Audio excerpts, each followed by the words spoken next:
Okay, so let's talk movement.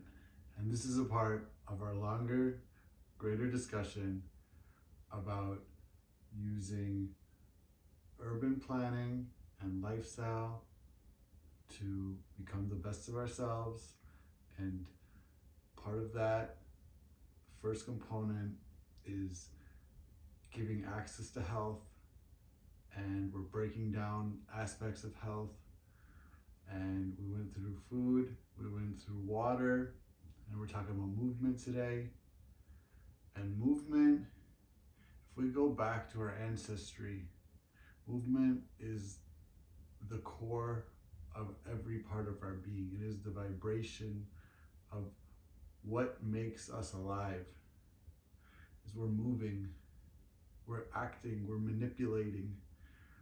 And movement has been a huge aspect of our evolution. We've been walking.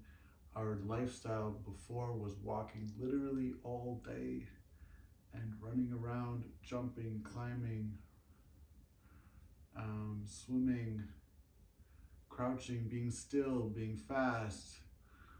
And our body, in order to be efficient, has stacked functions around movement. And essentially, well, the way I like to think about it is our body needs stress, essentially. That stress is that trigger to build. Like, oh, we need to be more alive, we need to be better. Our body's constantly regenerating, constantly building new cells. And that movement, that interaction with the environment is creating this reaction to handle the environment better. And there's this Goldilocks of when we have just enough movement to stimulate that growth and trigger those inner systems of our nature. And if you don't do that enough, we start to die. We get weaker. And when we get weaker, things start going wrong. We start injuring ourselves. We start finding ourselves in situations that we can't handle, that we're not strong enough for, that we get tired. And this happens on a physical, like muscle mass, like weakness. And it also happens on a like more molecular level of like how much oxygen is in our blood, the different levels of our hormones. These are affecting ultimately our state of mind, our ability to digest our food. Just that every system in our body is revolving around movement as one of the components. Like we talked about the food, it's that nutrition, that's the fuel that makes those components work. And the water is that you could say like the oil or something, but now you have the two components to drive you. Now you gotta drive. You gotta get going. The body likes when you get going, and it works better when you do. And to the contrary, if you go too hard and you don't give that rest, that sleep component, that time where it rejuvenates, where it actually registers, oh, you worked really hard today. We got a lot of building to do. If you don't let your body build, you're gonna something's gonna break down, something's gonna go wrong, you're gonna get burnt out, you're gonna get hurt, something's gonna go. So movement is so vital.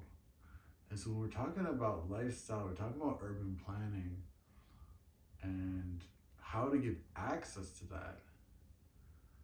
Well, in inspiration of our own body's system of stacking functions, nature does the same thing. Stacking functions, like one thing, movement, is affecting multiple parts of our life and our mindset and our body and the way we can live. So how can we create a system where you're achieving one thing and you're also achieving another at the same time? And one of those things can be movement. And like the simplest example that is like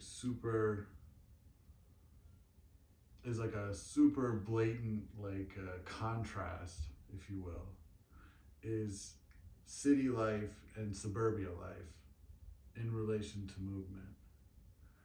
Now, there are all kinds of ways, but I'm going to just make this example. Suburbia life is I wake up, get in my car, drive to work, sit in the office,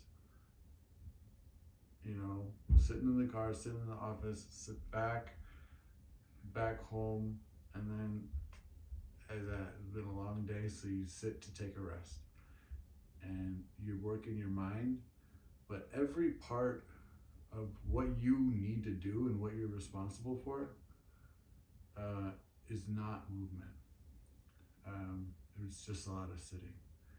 Now, what if you had that same job, but you walked to that job? Okay, you like did a little tip in the movement jar, and that's good. And that's kind of what we're getting at. Like, if you were to live in the middle of New York and you work in New York, like, those people walk. Like, if you take the subway, like, you walk into the subway, take the subway, you walking around. Like, okay, that's very reasonable. You're walking at least every day. Not forcing a time in your life where you have to walk, but rather it's a part of your life. So it's not something. Part of giving access is almost making it seamless. It's almost like imagine like somewhere where you were every day, there was just a bowl of fruit sitting right there. And you're inherently going to eat more fruit. And if that bowl is a bowl of candy, you're inherently going to eat a bowl of candy. And that's just how it is. It's just like we're beings of convenience, beings of just, interacting with what's there. And we can live with intention, but the farther out of your way you have to go to achieve your intention, the less you're ultimately going to achieve. And so if we can put in place things that allow you to achieve these core principles of our health, you can achieve your intentions of being healthy so much easier because the environment is set up for you to be successful. So creating an environment where movement is the norm, where the way you get to things is by walking, can have a huge impact on our lives. Giving access to biking, another great way. You could have all kinds of transportation that's still movement. It doesn't have to be walking. And if we want to just take in lifestyle, like regardless of how much access, it should be a priority, the movement, in my opinion. Because like I was saying, it's stress, that movement is essentially a micro stress on our bodies to just be able to function better. And it also for a lot of people, myself included, it's a space where you can push yourself and achieve, and you can take those principles that you understand and experienced in growing, and you can take that to your education, you can take that to your career, you can take that to your relationships, to just go the extra mile. So it's a really personal journey that helps you grow other things. It's a really good foundation to grow other things. And that's kind of being a more like intentional kind of movement rather than a passive one. And both are really important. Now, if we talk about intentional ones, another key aspect is also just access to spaces where you can move in different ways.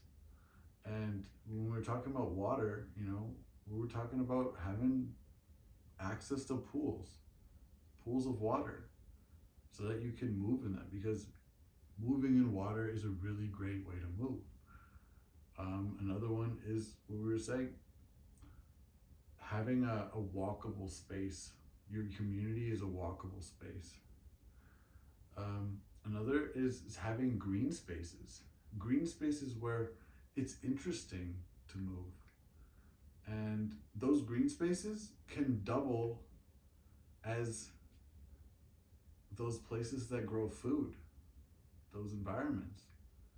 And you can actually move to grow the food or harvest the food and then eat the food.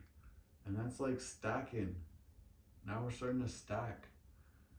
Where imagine you going out in the morning to the food forest, picking your breakfast with your family, and then eating it together. That's like family time, food, exercise, some kind of meditation and sunlight. Like, that's so many things. And so what if that was like outside your doorstep or 10 minutes away? Think about what kind of life that can bring when you can do that so readily. Whereas in some places, to get access to a space in nature or a farm, you have to drive over an hour away. Drive. You can't move to even get there. You have to sit to get there. That's kind of what we're talking about here. So that's